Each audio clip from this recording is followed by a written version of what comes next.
Hey, Chapel High School. Thank you for checking out this week's message. Let me open us up in prayer.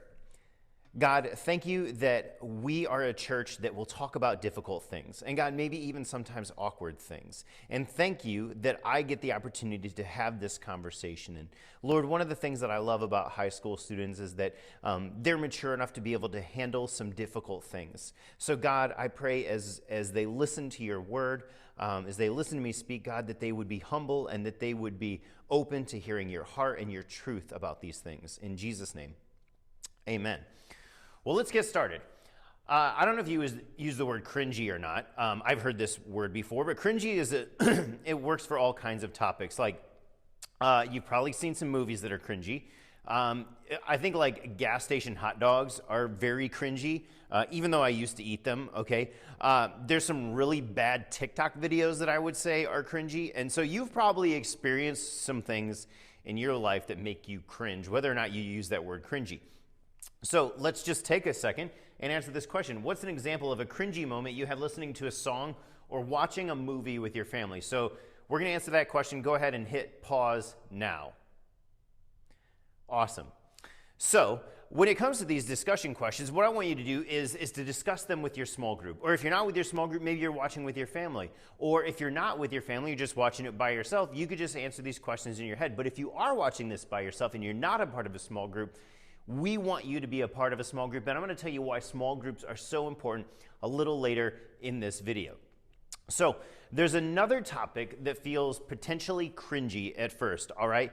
And I promise I'm going to do my best to help you to handle it well. And one of the things that I love about high school students is that you're able to talk about these things. And we're gonna talk about sex, all right? And yeah, you're awake now, or you're rolling your eyes, or you're ready to stop this video, but I'm begging you, please don't. Just listen to me, okay?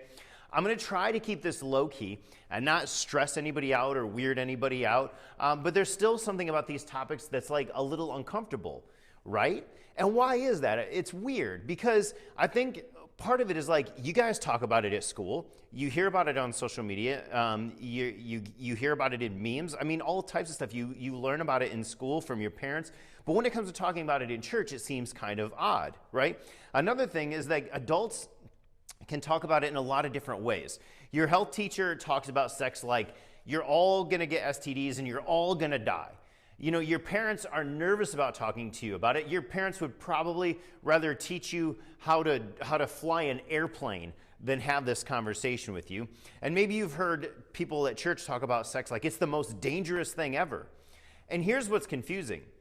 While some adults talk about sex like it's dangerous or bad, some adults talk about it like it's no big deal at all. Maybe you have family members who talk about sex like it's totally casual. You've listened to songs where the artists talk openly about it. Celebrities joke about it. It's pretty much all over the internet. And people who talk about it like this seem to be doing just fine. So here's what I'm getting at.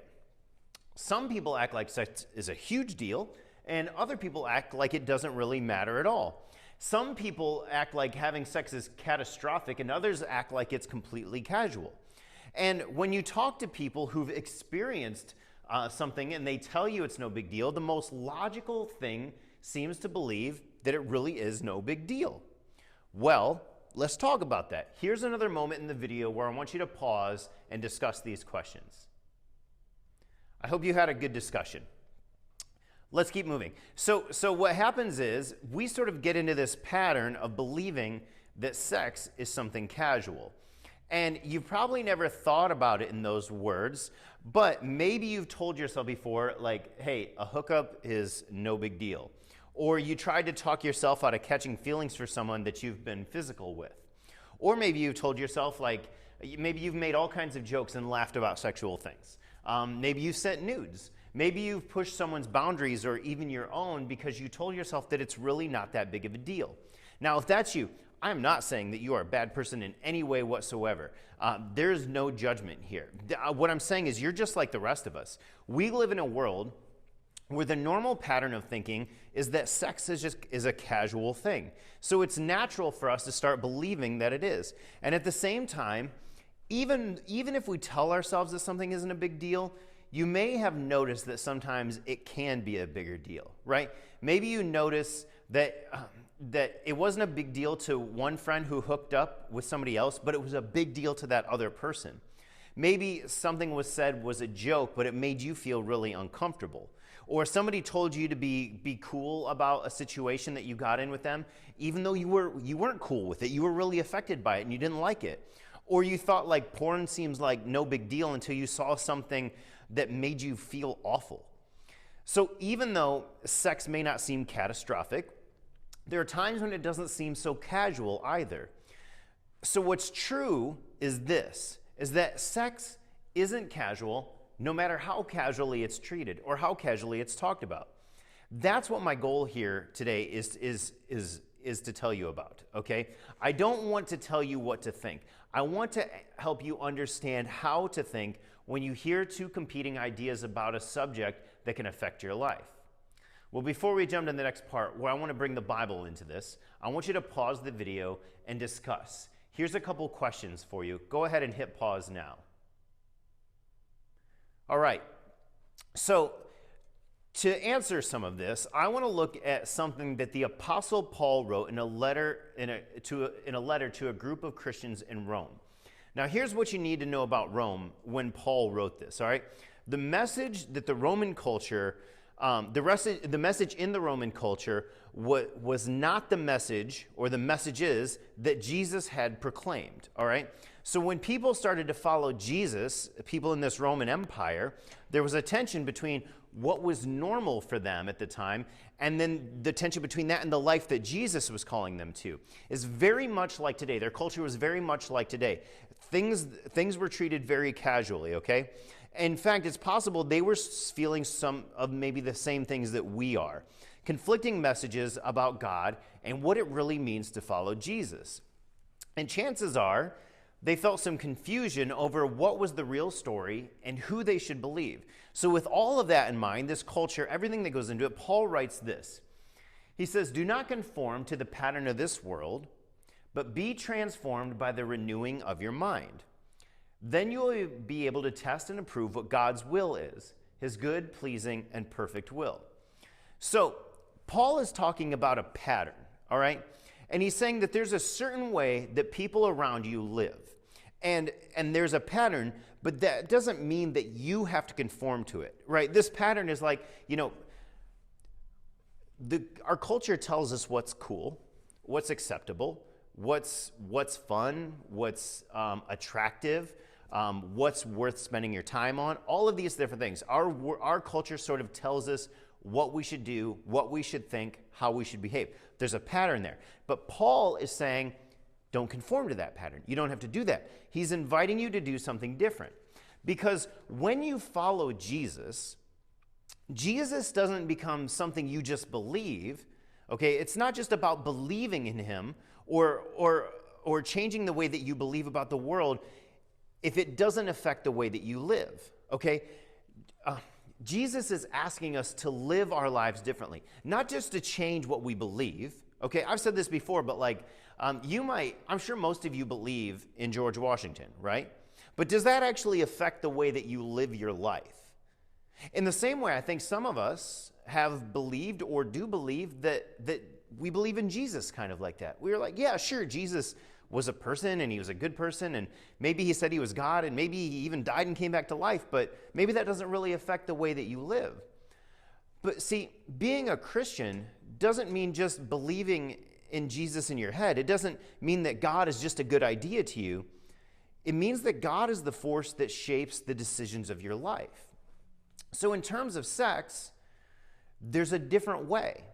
Because in our world, in our culture, there are some patterns about sex, right? What are some of those patterns that you might think of? Well, maybe it's that we're not supposed to feel any feelings when it comes to sex, right? Sex is just something that happens, it's part of the moment, but not something you bring up with that person ever again. It's just a physical act. Maybe people think that sex is a rite of passage, and if you don't do it, then you're not really an adult. Or you're weird if you see pornography and you feel uncomfortable about it. Or when you hear a joke or someone sends you a picture, it's not a big deal, and acting like it is a big deal is overreacting. These are just some of the messages that we get from people in our culture around us. It's definitely a culture of casual sex, but there's more to the story here. So before we go any further, I want to clarify something. I want you to think about this. If you're getting any messages that tell you to stop feeling, to stop thinking, or to stop caring, I want you to pay attention to that, okay? If you feel like your feelings about sex are an overreaction, or that you're weird or naive for having these types of feelings, I want you to take notice of that. If something is telling you to turn off your feelings or pretend to be okay when you're not okay, generally, that's not a good idea. And I'm not the only one who thinks so. A few verses later in that same letter, Paul says this. He says, love must be sincere. Hate what is evil, cling to what is good, be devoted to one another in love, and honor one another above yourselves. Now, you'd be wondering, like, what in the world does this have to do with sex? Those are some great questions. Here's some more good questions. I want you to read this. Romans 12, 9 through 10. And how does treating sex casually keep us from doing this? Go ahead and hit pause now. I hope you came up with some thoughtful answers. And again, in these discussions, we're not looking for the right answer. We're not looking for the Sunday school answer. We genuinely want to know what you think. So Paul obviously isn't talking about sex or dating here. But that doesn't mean that his advice doesn't apply to our lives in this area. He tells us to love and to care about each other sincerely. So that means not pretending you care about someone in order to get something from them. Okay? No, he tells the Romans and us to really love others, to hate what is evil, to hate what is wrong or hurtful, and to hang on to what is good. And that's a different message than what we're hearing in the message about sex being casual. Think about it this way. If we have to talk ourselves out of feeling something, or if we have to turn off our conscience in order to make a joke or watch a clip or open that picture, then we aren't being sincere, we're not being genuine, we're not being real. There's no integrity there. There's a disconnect. We're being fake, and God has called us to be something more. God is inviting all of us to be transformed into something, someone new, something better. God is calling us to be the kind of people who understand that how we treat another human being is never casual, no matter how casually people act about it. God, who created us, who invented sex, designed it to be a good thing, to be significant, and to matter. And if we're getting messages that tell us that it doesn't matter, or it's not a big deal, or that we should have less feelings about it, then that doesn't line up with the heart of God, and it doesn't line up with His plan for you and for your life. If someone sends you a picture and your heart goes, all right, I shouldn't look at this, well, that's something that's worth paying attention to. If we're going further in a relationship than we want to, and we know we should, and our hearts are getting involved in more than we think is okay, then we need to listen to that. You know, that's an invitation for us to think differently and to refuse to conform to a way of thinking just because that's how everybody else thinks. In a culture of casual sex, there's more to this story. And Paul tells us to transform our minds beyond what our culture tells us. But you might be thinking, well, how do I do that? Well, to start, you need to know that if you're feeling any shame or guilt over things you've done in the past, there's no judgment here. Every single one of us has done something we regret. I've done a lot of things that I regret. Something we're not proud of, or something we wish we would have thought through more than we did. You know, we don't believe that anyone is better than anyone else. We all can be transformed, and we can all begin thinking in a new way. And here's how. First, you got to start by identifying where you've been affected through a thought pattern. Here's what I mean. When it comes to sex, in what ways are you tempted to conform or just go along with what everybody else is doing? Have you viewed it as something that's really not a big deal, or something that you should turn off your feelings toward? Because you owe it to yourself as a young adult, and you are young adults, to think critically about how much cultural messages affect you. It's difficult to take a different approach to something you're not aware of. So if you don't realize how the music you listen to affects you, or how the people you hang out with affect you, or how the things that you watch affect you, it'll be very difficult to think critically about those things. So start paying attention to the way that your culture influences your thinking. And then be transformed, as Paul says, by renewing your mind. Changing how your mind works, thinking differently, thinking in a way that's true is not always easy, but here's some tips that I think that can be helpful. If you want to change the way you talk or joke about sex, maybe memorize just one single Bible verse that reminds you of the power of your words. Maybe there's a pattern for the decisions that you make. When you go to certain places or certain parties or certain people you hang out with, maybe the end result is usually the same, and it's something that you're not happy about. So for you, the decision that you might need to make is to avoid certain people or certain places, even just for a little while. Maybe instead of thinking about people as objects for your benefit, begin thinking about people as human beings who are uniquely created and loved by God, and who we have no right to treat in any other way besides that. Maybe it's a pattern that has created some secrets that are slowly hurting you. I know this is extra difficult, and you may think this is the craziest thing that I've ever said, but the best way to change your thinking is to talk about what you're thinking with someone who's maybe a little older or a little wiser or trustworthy. Because here's why. It would be so relieving for you to share what you're going through and get that burden off your shoulders. And in turn, they can help you to change the way that you're thinking and to help you change your choices. I know that sounds crazy, and you may not even know someone like that in your life, which is, again, one of the reasons that we think small groups are so important, because our small groups are led by leaders who are willing to have those conversations with you. What is it that you'd like to see transformed in your life? No matter what it is, just know that sometimes a transformed mind starts with transformed behavior. In other words, even if it takes a while for your thinking to change, you can start living like a transformed person right now. Sometimes just doing the thing that you know you need to change the way that you're thinking about it will change your thinking. Your thinking will follow when you start to act. So live like there's more to the story when it comes to sex, because we, as followers of Jesus, are called to live like sex isn't casual. I want to take a minute one more time to pause this video for some discussion before I close up. Go ahead and hit pause now. So as we close, I just want you to know that I get it. Sex is a complicated topic.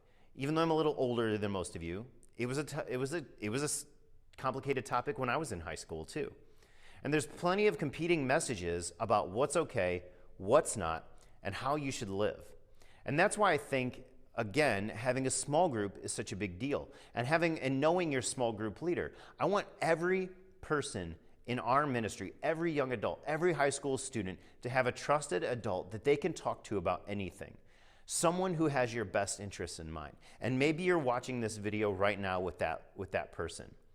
It may be a little intimidating to bring things up at first. I know that. It may be awkward, it may be cringy, but if you have some things that you need to talk about, here's something I want you to know. Your leader will not be surprised. They won't judge you, and they're going to help you to sort out what is and what isn't a big deal. Your small group leader signed up to be here for you no matter what, no matter the conversation, including this conversation.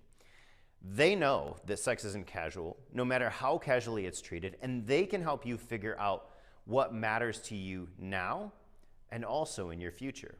So again, I want you to remember that as followers of Jesus, we're called to live like sex isn't casual.